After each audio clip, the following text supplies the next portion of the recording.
Իրավաբան Նեթը մեկնարկում է ազգային ժողովի ընտրություններ 2026 իրավական հարցերը քաղաքական օրակարգում նախագիծը, որի նպատակն է հանրությանը ներկայացնել, թե ինչպես են քաղաքական ուժերը տեսնում հակակոռուպցիոն համակարգի, արդարադատության համակարգի և իրավապահ համակարգի մարմինների բարեփոխումը, ինչպես նաև մարդու իրավունքների պաշտպանության ապահովումը, թե որոնք են այս ոլորտներում նրանց կոնկրետ գործողությունները ընտրություններում հաղթելու պարագայում։ Նախագծի շրջանակներում այսօր զրուցելու ենք Ռեֆորմիստների կուսակցության падգամավորի թեկնածու Միշա Գալուստյանի հետ։ Բարև ձեզ, պարոն Գալուստյան, շնորհակալ եմ մեր հրավերն ընդունելու համար։ Ես եմ շնորհակալ հրավերքի համար։ Պարոն Գալուստյան, ինչ է արդարությունը ձեզ եւ որքանով է այն արտահայտված ձեր քաղաքական ուժի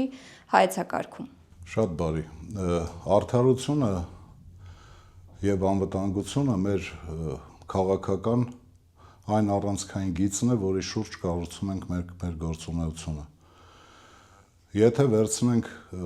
մասշտաբային, այսօր որ նայենք, ընտրողը ինչ է ուզում բոլոր կուսակցություններից,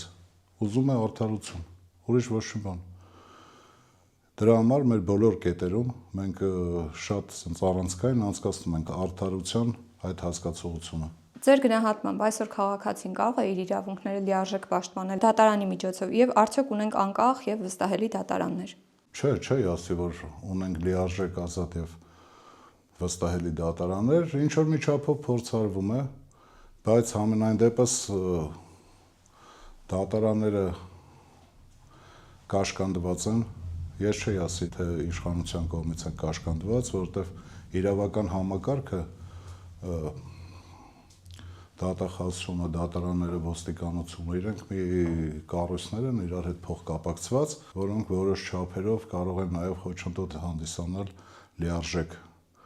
որպեսզի քաղաքացին կարողանա պաշտպանել իր արդարությունը,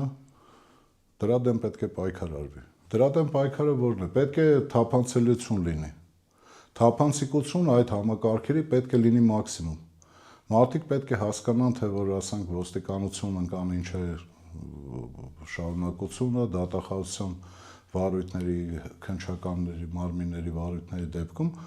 պետք է լիարժեք պաշտպանված լինել, լիարժեք 100%-անոց։ Մեր մոտ շատ դեպքերում չի գործում անմեղության կանխավարկածը։ Որոշ դեպքերում մարդկանց ասում են դու օրինակ ապացուցի, որ այս բանը չես արել։ Մարդը պարտավոր չի ապացուցել։ Իրավական համակարգը պետք է ապացուցի, որ այս մարդը մեղավոր է եւ օրենքի սահմանված չափով պատիժ նշանակի։ Շատ մեծ աշխատանք կա այդ ուղղությամբ անելու, սա խորքային բնույթ է կրում,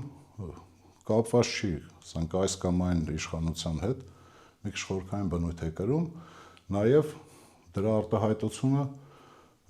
նրանում է, որ մեր հասարակությունը դեռ չի հասել այն զարգացվածության աստիճանին, որպեսզի այդ մանրուքները, որոնք հանգեցնում են արդարադատության ոչ լիարժեք իրականացմանը, դուրս գան ջրիրես, բայց ժամանակի ընթացքում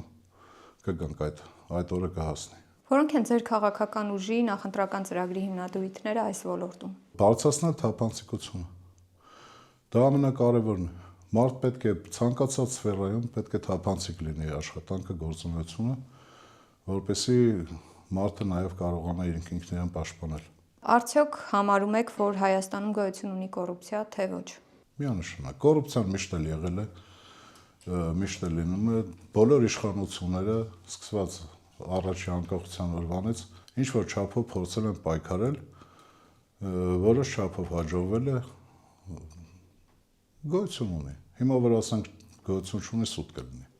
Իհարկե, գոյություն ունի։ Իսկ ինչպես եք գնահատում հակակոռուպցիոն մարմինների աշխատանքը եւ անկախությունը։ Նորմալ, աշխատում են մարդիկ։ Կոռուպցիան կանխարգելելու եւ հակակոռուպցիոն համակարգը ել ավելի արդյունավետ դարձնելու առումով ինչ քայլեր է մշակել ձեր քաղաքական ուժը։ Տեսեք, մեր առանցքային կետերից մեկը, մեր քաղաքական որոշումներից մեկը նա է, որ Հայաստանը ի վերջո պետք է դառնա օրենքի երկիր։ Օրենքը պետք է գերակա լինի բոլորի համար, անկախ խնամի, ծանոթ, բարեկամ, քույր, եղբայր հասկացություններից։ Միայն այս դեպքում մենք կարող ենք հասնել լուրջ արդյունքների։ Իսկ իրավապահ մարմինների համար ինչ տեսակետներ եք մշակել եւ ինչ խնդիրներ եք տեսնում այժմյան իրավապահ մարմիններում, որոնք առաջիկայում ընտրվելու դեպքում կկարգավորեք, կլուծեք։ Իրավապահ մարմիններում մեծ հաշվով այդքան մեծ չեն, այն փոքր թերություններ կան, մեծ չեն։ Նու դա հիմիկվա, չասենք հիմիկվա իշխանության շնորհքն է, դա այս 30 քանի տարիների ընթացքում անընդհատ բարեկարգվել է այդ համակարգը, աշխատելով բերել ինչ-որ մի նորմալ վիճակի եւ այդ գործընթացը շարունակվում է։ Մենք էլ ենք շարունակելու այդ գործընթացը, դրա ասում եմ, բոլոր իշխանություններն էլ ձգտել են, որ լինի թափանցիկ։ Ինչքան լինի իրավապահ մարմինների աշխատանքը թափանցիկ, այնքան մարդու իրավունքները ավելի լավ են պաշտպանված լինելու։ Նույնն էլ մենք ենք անելու։ Ինչպես է գնահատում մարդու իրավունքների պաշտպանության մակարդակը ներկայում։ 5 բալանոց համակարգով երևի 3 գնահատեի։ Որտեղ միշտ չի, որ մարդու իրավունքների պաշտպանությունը իրականացվում է գրագետ, ժամանակին եւ տեղին։ Եվ որոնք են ձեր քայլերը մեծամասնության քվեն ստանալու դեպքում։ Մեծամասնության քվեն ստանալու դեպքում մենք պետք է մարդու իրավունքների պաշտպան ինստիտուտը բերենք հասնենք այն մակարդակի, որտեղ ճիշտ հասկացեք, եթե մենք ենթադրենք, թե մենք մեծամասնություն ենք, մենք ասում ենք իշխանության գերակշռող մաս, այդ նույն մարդու իրավունքների պաշտպանը պետք է որոշ չափով, այսպես ասենք, նաև մեզանից պաշտպանի, հա, մարդկանց իրավունքները։ Բայց մենք միևնույն է հասնելու ենք այնպիսի արդյունքների, որ մարդու իրավունքների պաշտպան ինստիտուտը աշխատի լիարժեք, անկախ նրանից, թե դա մեր դեմ է ուղղված, թե ում դեմ է ուղղված։ Մարդը մեր երկրում պետք է լինի բարձրագույն արժեք, իր իրավունքները նույնպես։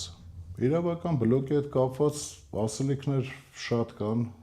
երևի թե մեր հաղորդաշարը չէ հերիքի խոսալուն, բազմաթիվ են։ Ուղղակի ասեմ,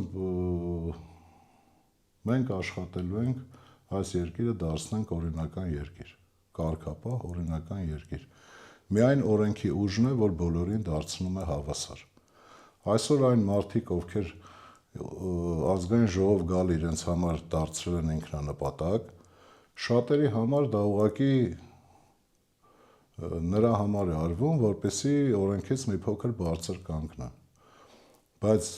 մեր իշխանության գալու պարագայում մենք դարձնելու ենք այնպիսի իրավիճակ,